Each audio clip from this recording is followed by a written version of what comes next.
Comme les frères Bostels, Philippe et Eric Auribeau font partie de la légende du Paris-Dakar. Des privés pour qui chaque année, le Dakar, c'est vraiment l'aventure. Originaires de Verquignolles, près de Béthune, les frères Auribeau se sont fait connaître il y a 3 ans en partant sur des 125 cm3. Ils ont dû renoncer en Mauritanie, à 1000 km de Dakar. Cette année, ils retentent l'expérience, toujours en 125, en compagnie de Bertrand Lecaille, un autre Béthunois. C'est une moto qui fait 27 chevaux. C'est une moto une DTR Yamaha d'origine, c'est-à-dire que c'est une moto de Monsieur Tout-le-Monde. Ça ne dépasse pas les 110-120 km/h sur la route. Donc ça fait que nous, dans le sable, on va rouler à 30-40 km/h. Donc ça fait des étapes de 20 heures, des fois 25 heures. Il y a 2 ans, on a roulé 25 heures non-stop.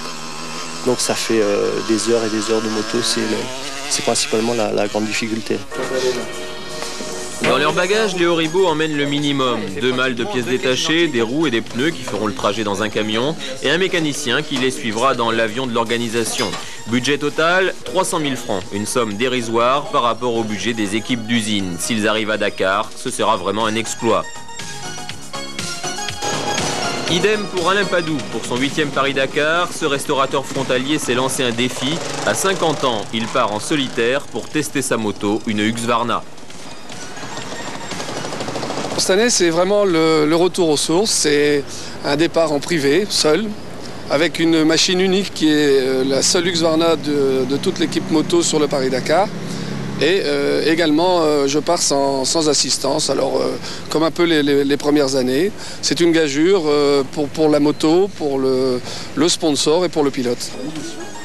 Rien à voir avec les conditions dans lesquelles part Philippe Hutin. Le Valenciennois est le seul motard nordiste à faire partie d'une équipe officielle, l'équipe Écureuil, qui compte 5 pilotes, dont Pierre-Marie Poli et Patrick Drobec, et 23 personnes pour l'assistance. L'Écureuil 1000 est une moto révolutionnaire, il faut 6 minutes pour en changer le moteur.